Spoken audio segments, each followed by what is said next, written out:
Chai with Chitra. Vikram எடுங்க, பெரிய படம் பெரிய இது, அந்த ஹீரோயின் பண்ணாங்க இந்த ஹீரோயின் பண்ண, கடைசியில் பார்த்தா வனிதா மணி தான் ஹிட் ஆயிடுச்சு. அதனால சின்ன கேரக்டர். உங்களுக்கு பல வெற்றி பாடல்களை தந்தவர் இளையராஜா. எத்தனை பல இல்லை, ஏன்னா என்ன கேட்டாச்சுன்னா 80s இளையராஜா சாரோட ஹிட் சாங்ஸ் நிறைய கிடைச்ச பாக்கியம் எனக்கு தான். நீங்கள் குணச்சித்திர கதாபாத்திரங்களுக்கு மாறினதுக்கு பின்னால் நீங்கள் நடித்த படங்களில் உங்களுக்கு பிடித்த படங்கள் அப்படின்னு என்னென்ன படங்கள்? அவன் இவன், பாலா, டேரக்டர் பாலா படம். அந்த கேரக்டர் நானே தான் பேசியிருக்கேன், எனக்கு ரொம்ப பிடிச்சது. எனக்கு அந்த மாதிரி வெரைட்டியாக. அம்பிகாவுக்கு ரொம்ப மன நிறைவை தந்த கதாபாத்திரம் அப்படின்னு எதை சொல்லலாம்? மனக்கணக்குன்னு ஒரு படம் பண்ணேன், என்னோட மேக்கப் ஆசை சக்தி. ஆமாம், ஆசை சக்தி பண்ணேன். நீங்கள் குணச்சித்திர கதாபாத்திரத்தை நடித்ததில் மிக முக்கியமான ஒரு படம் அமர்க்களம். அவங்க லவ்ஸ் ஆரம்பிச்சு அப்போவே சொன்னேன், இது எங்கே போய் முடியும்னு எங்களுக்கு தெரியும் அப்படின்னு. அது ஏதோ ஒரு இது பண்ணிட்டு அந்த பொண்ணோட கை கட் ஆயிடுச்சு. பாவம் ஒரு அஜித், ஐயோ நம்ம ஆளுங்க தானே நம்மள இவ்ளோ தூரம் சப்போர்ட் பண்ணி கூட்டிட்டு வந்தாங்க. அவங்களுக்கு தெரியாதா அவங்களோட பெஸ்ட் ஹாலிடேஸ் நம்ம கூட தான்னு? GT Holidays, South India's #1 travel brand.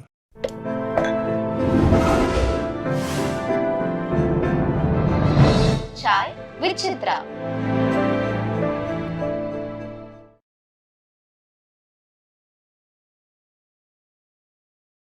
Mani Ratnam டைரக்ஷனில் ஒரே படம் தானா? ஆமாம், இதே கோவில். அதுக்கப்புறம் பண்ணல. எப்படி இருந்தது அது? நல்லா இருந்து பாருங்கள்.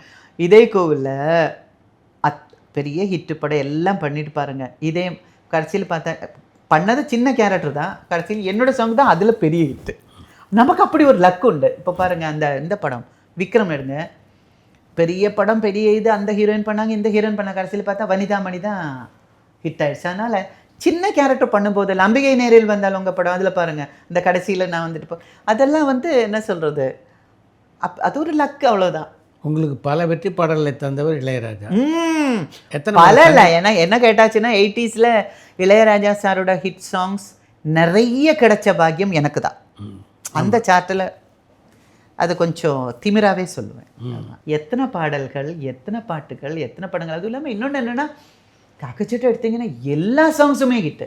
அதாவது சில படங்கள் 5 பாட்டு இருக்குன்னா 3 பாட்டு ஹிட் ஆகும். எனக்கு நான் பண்ண படங்களில் எல்லா பாட்டுமே ஹிட்டு. எனக்கு அதுதான் பெரிய ஒரு பாக்கியமாக நான் நினைக்கிறேன். எனக்கு விஸ்வநாதன் ராமமூர்த்தி, அதுக்கப்புறம் இளையராஜா சார் மியூசிக். ஐயோ சந்திச்சிருக்கீங்களா அவரை? இளையராஜா சாரையா? நிறைய வாட்டி ஏர்போர்ட்டில் தான் சந்திக்கிறது. அப்புறம் ஃபங்க்ஷன்ஸுக்கு எல்லாம் சந்திச்சிருக்கேன். அப்புறம் ரீசெண்டாக ஒரு இது நடக்கும்போது அவங்க வீட்டுக்கெல்லாம் போயிருந்தேன். நீங்கள் குணச்சித்திர கதாபாத்திரங்களுக்கு மாறினதுக்கு பின்னால் நீங்கள் நடித்த படங்களில் உங்களுக்கு பிடித்த படங்கள் அப்படின்னு என்னென்ன படங்கள்? அவன் இவன், பாலா, டேரக்டர் பாலா படம். அந்த கேரக்டர் நானே தான் பேசியிருக்கேன், எனக்கு ரொம்ப பிடிச்சது. எனக்கு அந்த மாதிரி வெரைட்டியாக, இப்போ அப்பு படத்தில் பிரகாஷ் ராஜ் ஒரு டிரான்ஸ்ஜெண்டர் கேரக்டர் பண்ண, எனக்கு அந்த மாதிரி எல்லாம் படங்கள் பண்ணணும்னு ஆசை. இப்போ உங்கள் தாய் கிழவி இவங்க பண்ணாங்க, என்ன சேஞ்ச் அதெல்லாம். ஆமாம், படம் பார்க்கலாம், அந்த கெட்டப்பை பார்க்கும், என்ன பண்ணியிருக்கேன் அந்த அம்மா, என்ன ஆட்டு அது, அந்த மாதிரி டிஃப்ரெண்ட்டாக. அவங்க அந்த மேக்கப் போடுறதுக்காக உட்காந்துட்டு இருந்த அந்த நான் உட்காந்துட்டு இருப்பேனான்னு எனக்கு தெரியாது. நானும் கொஞ்சம் க்ளோஸ்ட்ரோஃபோபிக், மூஞ்சியில் கொஞ்சம் இப்படி இது வந்தாலே என்னால் மூச்சு விட முடியாது, லிஃப்ட்டுக்குள்ளெல்லாம் என்னால் தனியாக போக முடியாது, அந்த அளவுக்கு க்ளோஸ்ட்ரோஃபோபிக். ஸோ அந்த மேக்கப்புக்காக அந்த இதெல்லாம் போட்டு உட்காந்தெல்லாம் நானாக இருந்தால் என்ன இருக்குன்னு கடவுளுக்கு தான் தெரியும், போய் சேர்ந்துருக்குமான்னு அந்த அளவுக்கு டென்ஷன் ஆகிடுவேன். ஸோ அந்த மாதிரி டிஃப்ரெண்ட்டான கேரக்டர்ஸ் பண்ணணும்னு ஆசை இருக்குது. வந்தால் இப்போ ஹீரோயிசம் நிறைய காட்டுறது தானே இப்போ மெயினாக இருக்காங்க. ஹீரோயிசம் நிறைய காட்டணும், நிறைய டான்ஸ் மூமெண்ட்ஸ் இருக்கிற மாதிரி ஒரு 3 சாங் ஐட்டம் சாங் மாதிரி. ஆம்பளைங்க தான், பொண்ணுங்க தான் ஐட்டம் சாங்ஸ்னால் ஹீரோஸ் கூட ஐட்டம் சாங்ஸ் மாதிரி டான்ஸ் பண்ண ஆரம்பிச்சிட்டாங்க. வார்த்தைகள் எதுவுமே அது எந்த பாஷைன்னு கூட தெரியாது, ஆனால் சாங்ஸுக்காக ஹிட் ஆகுது.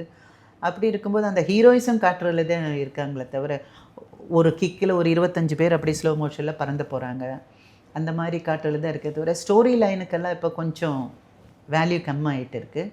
பட் சில டைமில் அப்படி இருக்கும்போது புதுசாக ஒரு சப்ஜெக்ட் வரும்போது அந்த படங்கள் ஹிட் ஆகுது. அப்போவும் சின்ன படங்கள் ஹிட் ஆக மாட்டேனுது, தியேட்டர்ஸ் கிடைக்க மாட்டேனுது, அதில் நடித்த ஹீரோஸ் எல்லாம் வருத்தப்படுறாங்க, அந்த டைரக்டர்ஸ் வருத்தப்படுறாங்க. அப்புறம் படம் பார்த்துட்டு வெளியில் வர்றவங்கக்கிட்ட அபிப்பிராயம் கேட்குறது ஃபஸ்ட்டு நிறுத்தணும். அதுலேயே பேசி அந்த டைரக்டரையும் அந்த ஹீரோவையும் மானசீகமாக கொன்னுடுறாங்க. அதெல்லாம் பண்ணக்கூடாது. என்னோட அபிப்பிராயத்தை சொல்கிறேன். படம் எப்படி இருந்தது அப்படின்னெல்லாம் சொல்லும்போது எப்படி இருக்கும்? நீங்கள் எதுவுமே நான் என்ன சொல்கிறேன்னா, உங்களுக்கு நல்லது சொல்ல முடியலையா? எதுவுமே படம் பார்த்தீங்களா? பார்த்தேங்க, அதோடு போயிடுங்க. நம்ம ஆளுங்களும் கொஞ்சம் அதை பார்த்துக்கணும். ரொம்ப கஷ்டமாக இருக்குது. இப்போ சின்ன பட்ஜெட் படங்கள் புது பசங்கள்லாம் வரும்போது வருத்தத்தோடு எங்களுக்கு தியேட்டர் கிடைக்கலன்னு எல்லாம் சொல்லும்போது பாவமாக இருக்குது அது பார்க்கும்போது. அதெல்லாம் பார்க்கும்போது நம்ம 80s எல்லாம் பெருமையாக இருக்குது. அந்த காலத்து ப்ரொடியூசர்ஸ் உங்களை மாதிரி ஆளுங்க மாஸ்டர்ஸ் பேமெண்ட் எல்லாம். நான் இப்போ எனக்கு ஞாபகம் இருக்குது, எனக்கு ராம்நாராயண் சார்கிட்ட இந்த ஃபோன் வரும், அந்த இந்த இப்படி டயல் பண்ணுற ஃபோன். அம்பிகா சொல்லுங்கள் சார், அந்த படம் புதுசாக ஒன்று பூஜை போட்டிருக்கேன், நீ தான் ஹீரோயின். அதாம்மா நாலாண்டையிலேருந்து ஷூட்டிங்கா? ஆமாம், இந்த கேரோஜா கார்டன்ஸ் இருக்குல்ல, அங்கே தான் சாங் பண்ண போகிறோம். சார் சொல்லவே இல்லை. அதான் நான் இப்போ சொல்லிட்டேனே. சரி, ஒரு கொஞ்ச நேரம் கழித்து துரை வருவார், அட்வான்ஸ் கொடுத்து அனுப்புகிறேன். வச்சு 20 நிமிஷம் கழித்து துரை வருவார். ஒரு ப்ரௌன் கவர் இருக்கும், ஸ்டேப்பிள் பண்ணியிருக்கும், வெளியில் அமௌண்ட் எழுதியிருக்கும், 25,000 இது ஒரு அமௌண்ட் இருக்கும், அட்வான்ஸ்னு எழுதியிருக்கும். அப்படி இருந்தது அந்த டைம். இப்போ எல்லாமே ரிஸ்கி பிஸ்னஸாக இருக்குது. டிஸ்ட்ரிபியூஷன் அதெல்லாம் ரொம்ப பிஸ்னஸாக ரிஸ்கியாக இருக்குது. இண்டஸ்ட்ரி ரொம்ப மாறி இருக்குது. அதாவது சக்ஸஸ் ஆகிறவங்க சக்ஸஸ் ஆகி போயிட்டே இருக்காங்க. அந்த சின்ன லெவல் அப்படின்னு இருக்கிறவங்க அப்படியே தான் இருக்கிறாங்க. என்கரேஜ்மெண்ட்டும் கிடையாது. ஸோ ப்ரொடியூசர்ஸும் நிறைய பேர் முன் வர மாட்டேன்றாங்க. நிறைய ப்ரொடியூசர்ஸ் தைரியமாக என்னால் முடியும் அப்படின்னு வந்தால் தானே இண்டஸ்ட்ரி கொஞ்சம் க்ரோத்துக்கு வர முடியும். ப்ரொடியூசர் இல்லைன்னா இண்டஸ்ட்ரி இல்லையே. ஆமாம், அந்த ப்ரொடியூசர் நினைக்கும் போது கொஞ்சம் பாவமாக இருக்குது. ஏன்னா ப்ரொடியூசர்ஸ் பாவமாக இருக்குது, நிறைய கடன், அதனால் அவங்களுக்கு வர்ற பிரச்சனைகள் எல்லாம் பார்க்கும்போது நம்ம டைம் கோல்டன் டைம் தான். லக்கி. பாலா படத்தில் நடிக்கும்போது என்ன மாதிரியான பிரச்சனைலாம் இருந்தது உங்களுக்கு? பிரச்சனைலாம் ஒன்றும் கிடையாது சேச்சி. இந்த கிளாமரெல்லாம் இருக்காது, இந்த அம்பிகா ஸ்டைலில் ஹேர் ஸ்டைலெல்லாம் இருக்காது, இந்த கலர் இருக்காது, கருப்பு கலராக இருக்கும், கெட்ட வார்த்தைகள் எல்லாம் பேசணும், அப்புறம் சிகரெட்டு பிடிக்கணும், தண்ணி அடிக்கிற டயலாக்ஸ் எல்லாம் இருக்கும், இப்படின்னெல்லாம் சொல்லி தான் கூட்டிகிட்டு போனது. அப்புறம் அவர்கிட்ட நான் பார்த்தேன், ஏன்னா போகும்போது 2-3 பேர் பாலா கூட ஒர்க் பண்ண போகிறீங்க, அவர் வந்து ரொம்ப ஷார்ட் டெம்பர்ட், அதெல்லாம் ஒன்றும் கிடையாதுங்க. அவ்வளோ ஜாலியாக இருந்துச்சு. ஐயோ அவ்வளோ ஜாலியாக இருந்துச்சு. அப்புறம் வந்து நம்ம ஷார்ட்டு முடிச்சதுக்கப்புறம் நம்ம ஏதாவது யாருக்கிட்டே பேசிகிட்டு இருக்கும்போது, நம்ம ஏதாவது இப்படி பேசிகிட்டு இருக்கும்போது அப்படின்னு சொல்லிடுச்சுன்னு வச்சுக்கோங்க. ஷார்ட்டுக்கு முன்னால், சேச்சி நீங்கள் கொஞ்ச நேரத்துக்கு முன்னால் நீங்கள் அங்கே வந்து பேசிட்டு, ஆமாம் அதில் வந்து நீங்கள் இப்படி என்னமோ பண்ணீங்கல்ல, அது நல்லாயிருக்கு, இந்த சீனில் பண்ணுங்கள். எப்போ பண்ணேன்? இப்போ கொஞ்ச நேரத்துக்கு முன்னால் உங்கள் யாருக்கிட்ட பேசிகிட்டு இருக்கும்போது நீங்கள் இப்படி நீங்கள் அவ்வளோ அப்சர்வ் பண்ணுவாருங்க. ஐயோ நான் என்ன பண்ணேன்?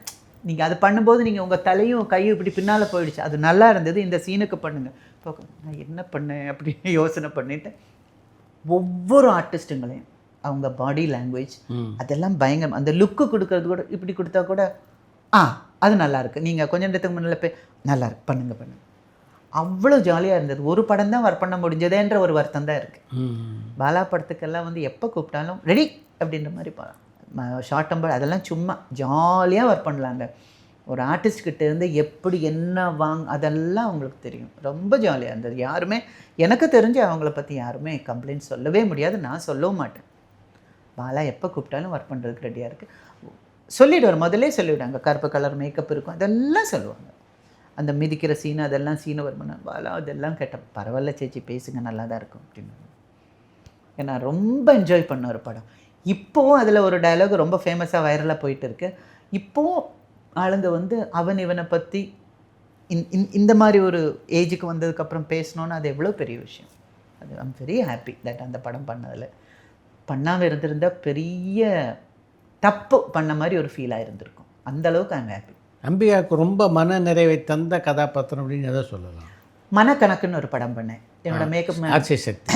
ஆமாம், ஆசை சக்தி பண்ணேன். அப்புறம் எங்கேயோ கேட்ட குரல், வாழ்க்கை, அந்த நாட்கள், ரொம்ப என்ஜாய் பண்ணி ஜாலியாக பண்ண படங்கள் படிக்காதவன், மாவீரன், சகலகலா வல்லவன், உயர்ந்த உள்ளம், காதல் பரிசு, அது இதெல்லாம் நிறைய படங்கள். நான் பாடும் பாடல், தழுவாத கைகள், தூங்காத கண்ணின்று ஒன்று, ஆர் சுந்தரராஜன் படங்கள். அதெல்லாம் சில படங்கள் நம்ம கேரக்டர்ஸுக்காக பண்ணுவோம், சில படங்கள் பக்கா கமர்ஷியல் கிளாமர் போனால் ஒரு 10 ட்ரெஸ் சேஞ்ச் இருக்கும், நிறைய டான்ஸ் இருக்கும், ஜாலியாக இருக்கும், அந்த மாதிரி. பட் நான் பண்ண ஒவ்வொரு படங்களும், ஒரே ஒரு படத்தை தவிர, அந்த படம் பேர் நான் சொல்ல விரும்பலை, ஒரே ஒரு படத்தை தவிர மற்ற எல்லா படங்களும் நான் மனசார விரும்பி பண்ண படம். இந்த பிடிக்காத படம் என்னென்னா, என்கிட்ட சொல்லும்போது ஒரு கேரக்டர் சொன்னாங்க, போய் நடிக்க போகும்போது ஒரு 2-3 டேஸ் ஷூட்டிங் முடிச்சோன்னே என்கிட்ட சொன்ன கேரக்டர் இது கிடையாதுன்னு சொல்லி பார்க்கும்போது இன்னொரு அம்மா வந்து அந்த ரோல் பண்ணாங்க. என்கிட்ட சொன்னது இது இல்லையேப்பா. இல்லை மேடம் அது கொஞ்சம் அப்படின்னாங்க. அப்போ நான் சொன்னேன், சரி இனிமேல் நான் வரலன்னு சொல்லிட்டு விலகிட்டேன். அது ஒன்று தான் நான் பண்ண மிஸ்டேக்காக நான் நினைக்கிறேன். ஒரே ஒரு படம், வேறு எல்லா படமும் நான் இது வரைக்கும் நடித்தது நான் ஹாப்பியாக இருக்கேன். அது வந்து என்னை சொல்லி ஏமாத்தினானே எனக்கு கொஞ்சம் அது வருத்தமாக இருந்துச்சு. இது மாதிரி உங்களை வருத்தமடைகிற சம்பவங்கள் என்னென்ன நடந்திருக்கு சினிமாவில்? இருக்கும் வருத்தமடைகிற என்ன நிறைய இன்சல்ட் எல்லாம் நடந்திருக்கு என்னோட லைஃப்பில். ஆமாம், ஹீரோயினாக மெயின் ஹீரோயினாக வந்துட்டு இருக்கும். மலையாள படங்கள் நடிக்கும்போது ஒரு பெரிய ஹீரோயின், அவங்கள பற்றி பயங்கரமான நல்ல இமேஜில் எல்லாரும் பேசுவாங்க. But she was very rude to me. She was very rude to me. Very ரூடுன்னா, எனக்கு ஒரு ஷூட்டிங்கில் எனக்கு ஒரு பீஸ் மீன் ஃப்ரை கொடுத்தாங்க. அதுக்கு கூட அந்த அம்மா கம்ப்ளைண்ட் பண்ணாங்க. புதுசாக வர்ற பசங்க அவங்களுக்கெல்லாம் எதுக்கு, சாதாரணமாக மற்றவங்க கொடுக்குற சாப்பாடு கொடுங்க அப்படின்னாங்க.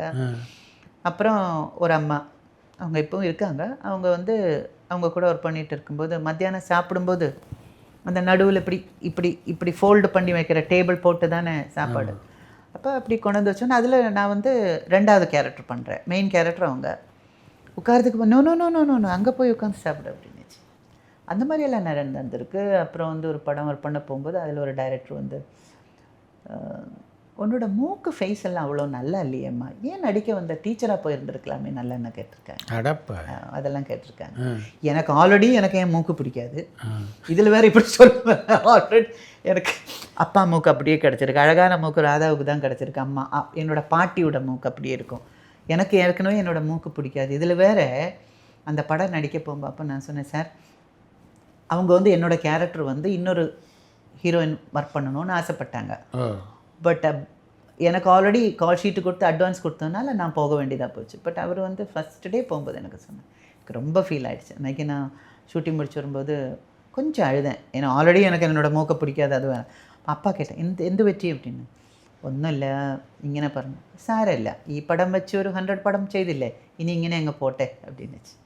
இதை வச்சு 100 படம் பண்ணியாச்சுல்ல, இனிமேல் இந்த மூக்கு அப்படியே இருக்கட்டும் அப்படின்னு. அந்த டைமில் மூக்கு நல்லா இல்லையோ, சர்ஜரி பண்ணி மாற்றிக்கலாமா, இதெல்லாம் வேறு மனசுக்குள்ள ஐடியா வந்தது.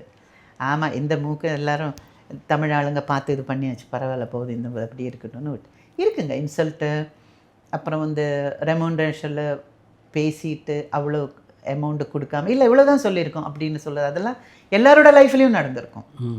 அப்புறம் ரிட்டர்ன் ஆகிற செக்கு, பேங்குக்கு போகிறதுக்கு முன்னாலே அந்த செக்கு திரும்பி வந்துடுமே. ஆமாம், அந்த மாதிரியெல்லாம் நடந்திருக்கு. பட் அது எல்லாமே பார்ட் ஆஃப் லைஃப். சினிமாவில் வந்து எல்லாமே ஈஸியாக இருந்தாலும் மரியாதை இருக்காது. கொஞ்சம் கஷ்டப்பட்டு புஷ் பண்ணி இன்சல்ட் எல்லாம் அனுபவித்து வரும்போது தான் அந்த ரிசல்ட்டு கொஞ்சம் ஸ்வீட்டாக இருக்கும். ஸோ அதனால் ஐ எம் ஹாப்பி வேர் ஐ ஆம். ஒரு ஆஸ் அன் ஆர்டிஸ்ட் நான் இப்போ இருக்கிற இடம் எனக்கு ரொம்ப சந்தோஷமாக இருக்குது. அதாவது நான் நினச்சேன், அது நடந்துடுச்சு, அந்த ஒரு இதில் இருக்கேன். இது இப்படியே கடவுள் ஸ்ட்ரைட்டாக என்னை நிற்க வைக்கிற வரைக்கும் இந்த இண்டஸ்ட்ரியில் இப்படியே இருக்கணும்னு ஆசைப்படுறேன். இது வருத்தம் அடைகிற மாதிரி நடந்த சம்பவங்கள், அது மாதிரி மகிழ்ச்சி அடைந்த சம்பவம் அப்படின்னு நடந்து மகிழ்ச்சி அடைந்த சம்பவன்றது வந்து ட்ராஃபி பார்க்கும்போது வர்ற சந்தோஷம்தான். 50வது நாள், அப்போல்லாம் 25வது நாளே பெரிய விஷயம். 25வது நாள், 50வது நாள், 75வது நாள், 100வது நாள், 200, இதை பார்க்கும்போது தான், அந்த வீட்டில் இருக்கிற ட்ராஃபீஸ் பார்க்கும்போது தான் அங்கே தான் கொஞ்சம் திமிரு வரும். 200 days அம்பிக்கா தெரியுமா, அது அது ஒரு சந்தோஷம். அந்த ட்ராஃபி பார்க்கும்போது எனக்கு இன்னும் ஞாபகம் இருக்குது. காக்கச்சட்டை 100 days ஃபங்க்ஷனில் தான் என்னோடய அம்மா ஒரு பேர்ல் செட் எனக்கு வாங்கி கொடுத்தாங்க. அது இப்போவும் என்கிட்ட இருக்குது. அப்போல்லாம் வந்து 50 days 100 days அப்படின்னெல்லாம் சொல்லும்போது ஒவ்வொரு நகை வரும். அம்மா எனக்கு அது வேணும் இது வேணும், இல்லைன்னா பட்டுப்புடவை அந்த அதெல்லாம் வரும். அதெல்லாம் சகலகலாவெல்லாம் ட்ராஃபி வாங்க போனது. ஸோ அதெல்லாம் பார்க்கும்போது, வாழ்க்கை ஃபங்க்ஷன் அதெல்லாம் பார்க்கும்போது நான் என்ன நினச்சேன், நான் 5 வயசு 6 வயசு பொண்ணு நினச்சேன், இன்றைக்கி வந்து 100 days சிவாஜி சார் கூட நடித்து அவார்டு, சிவாஜி சார் கூட நடித்து 100 days, கமலா ஹாசன் கூட நடித்து 100 days, ரஜினிகாந்த் கூட நடித்து 100 days, எம்ஜிஆர் ஐயா கிட்ட இருந்த அவார்டு, இதெல்லாம் நினைக்கும்போது யாருக்கு இருக்குது அந்த லக்கு? இந்த சினிமா ஃபீல்டுக்கு வரணுன்னா சினிமா சாப்பாடு சாப்பிட்றதுக்கே ஒரு பாக்கியம் வேணும். ஆமாம், அது இப்போவுமே நான் என்னோடய அப்பாவும் அம்மாவும் சொல்லுவாங்க, அந்த சினிமா ஷூட்டிங்கில் ஒரு சட்னி ஒன்று கிடைக்கும், ஒரு ஊறுகாய், அது சாப்பிடும்போது இருக்கிற சந்தோஷம் வீட்டில் சிக்கன் பண்ணாலும் வராது. அது உண்மை. அது நீங்கள் எந்த ஆர்டிஸ்ட்டை வேணாலும் கேட்டு பாருங்கள், சினிமா சாப்பாட்டுக்கு இருக்கிற அந்த ஒரு டேஸ்ட் எந்த சாப்பாட்லேயும் வராது. நீங்கள் குணச்சித்திர கதாபாத்திரத்தை நடித்ததில் மிக முக்கியமான ஒரு படம் அமர்க்களம், அஜித் ஷாலினி. ஆமாம், அந்த லவ்ஸ் அங்கே தான் ஆரம்பிச்சது. ஆமாம், உங்களுக்கு தெரியுமா? தெரியும். அவங்க லவ்ஸ் ஆரம்பிச்சு அப்போவே சொன்னேன், இது எங்கே போய் முடியும்னு எங்களுக்கு தெரியும் அப்படின்னு. அது ஏதோ ஒரு இது பண்ணிவிட்டு அந்த பொண்ணோட கை கட் ஆகிடுச்சு. பாவம் ஒரு அஜித், ஐயோ நான் தெரியாமல் அப்போ அது இதெல்லாம் இது பண்ணும்போது இப்படி லுக்கு விட்டேன். ஓகே, லவ் சார் அதெல்லாம் ஒன்றும் இல்லை அப்படின்னு ஷாலினி என் கூட 2-3 படம் பண்ணி ஷாலினி அப்படி அதெல்லாம் ஒன்றும் இல்லை ஆண்டி அப்படின்னு. அடியே பார்க்க தானே போகிறோம் அப்படின்னு. அதுக்கப்புறம் பூவெல்லாம் கேட்டுப்பார் ஷூட்டிங் டைமில் இவங்க 2 பேரும் சண்டை போட்டுட்டு இருந்தாங்க, நம்ம சூர்யாவும் ஜோதிகாவும், சின்ன சின்ன விஷயத்துக்கெல்லாம். அப்போன்னு நினச்சேன், ஆஹா அப்படின்னு. ஓகே,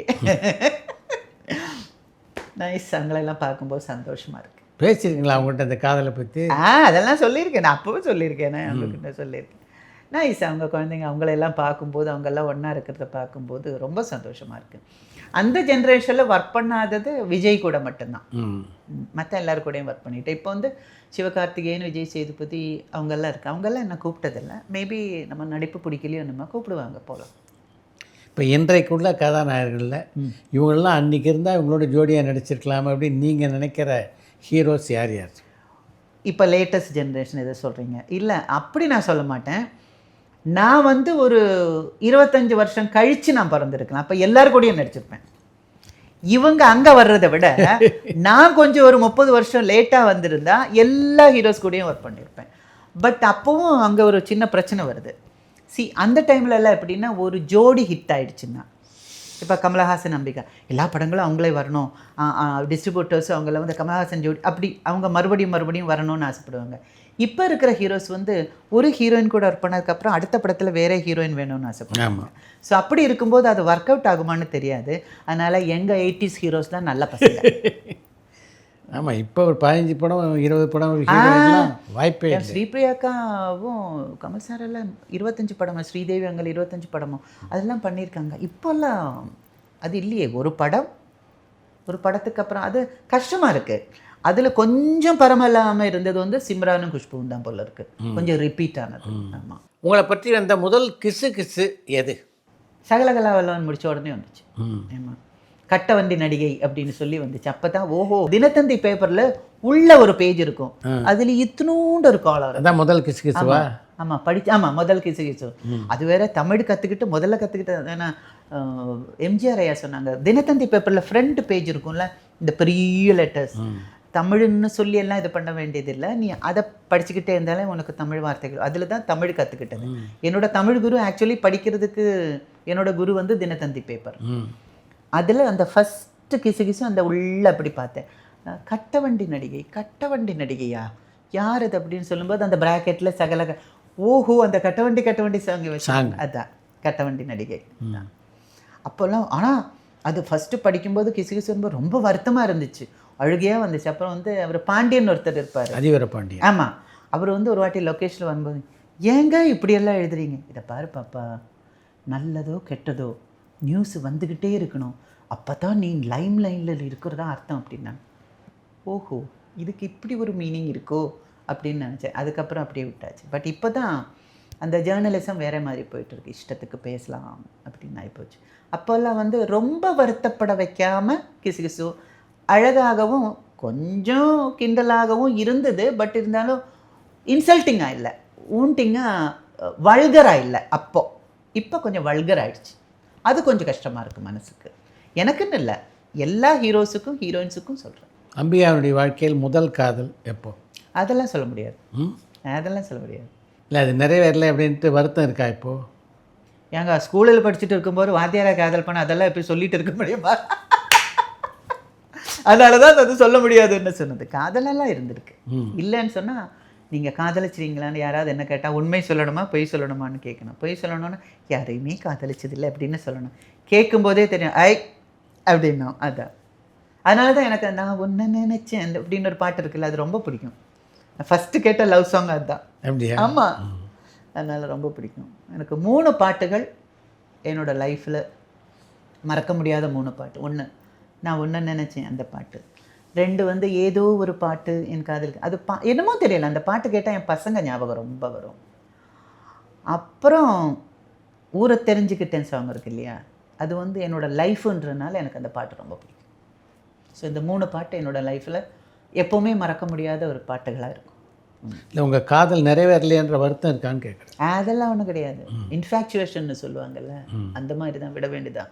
அப்புறம் காதலிச்சாங்களா இல்லையா, காதல் இருந்ததா இருந்துச்சு, நடந்ததா நடக்கலை, அதெல்லாம் இனிமேல் அதை பற்றி பேசியில்லை. போனது கான் இஸ் கான், கதம் கதம், அவ்வளோதான். பட் நினச்சி பார்க்கும்போது சந்தோஷமாக இருக்கும்.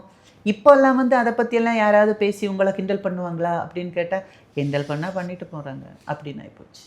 ஸோ ஒரு சர்டன் ஏஜுக்கு அப்புறம் you will become like that. நீங்கள் காதலிச்சதை தாண்டி உங்களை நிறைய பேர் அந்த காலத்தில் காதலிச்சிருக்காங்க. எனக்கு வந்து லெட்டர்ஸ்லாம் பிளட்டில் சொல்லியிருப்பாங்க. ஃபோனில் எப்படி அதெல்லாம் மறுத்தீங்க? ஃபோனில் ஃபேன்ஸு பேசுகிறேன்னு சொல்லி பேசுவாங்க. அப்படிலாம் ஒன்றும் இல்லை. சில பேர் நம்மக்கிட்ட பிஹேவ் பண்ணும்போது தெரியும். சினிமா உலகத்துலேருந்து நிறைய பேர் சினிமாவில் இருந்தெல்லாம் வரும்போது இல்லை, எனக்கு வந்து நான் அங்கே போகணுன்னு ஆசைப்பட்றேன். அதுக்கிடையில் இந்த லவ்வோ மேரேஜோ ஒரு முட்டுக்கட்டையாக இருக்கும்னு அது நான் லவ் பண்ண மாட்டேன் அப்படின்னு அம்மாவும் அப்பாவும் சொல்லுவாங்க. உன்னோட நோக்கம் ஏதோ அதை மட்டும், உன்னோட டார்கெட் ஏதோ அது மட்டும்தான் உன்னோட லைஃப்பில் இருக்கணும். இடையில் வர்ற காதல் கத்திரிக்காய், நம்ம பாஷையில் பேசினா காதல் கத்திரிக்காயெல்லாம் வரக்கூடாது. அது உண்மைதான். அப்பா அம்மா ஃபஸ்ட்டு சொல்லும்போது சொல்லுவாங்களே, நெல்லிக்காய் ஃபஸ்ட்டு கசப்பாக தான் இருக்கும், அதுக்கப்புறம் தானே தெரியும் ஸ்வீட்டாக இருக்கும்னு சொல்லும்போது அதை வாங்கிக்கோங்க. உங்கள் டார்கெட் என்னமோ அதை நீங்கள் மைண்டில் வைங்க. அங்கே போய் சேர்ந்ததுக்கப்புறம் காதல் அது இதெல்லாம் பண்ணிக்கலாம். அதெல்லாம் நடக்க வேண்டிய டைமில் நடக்கும்.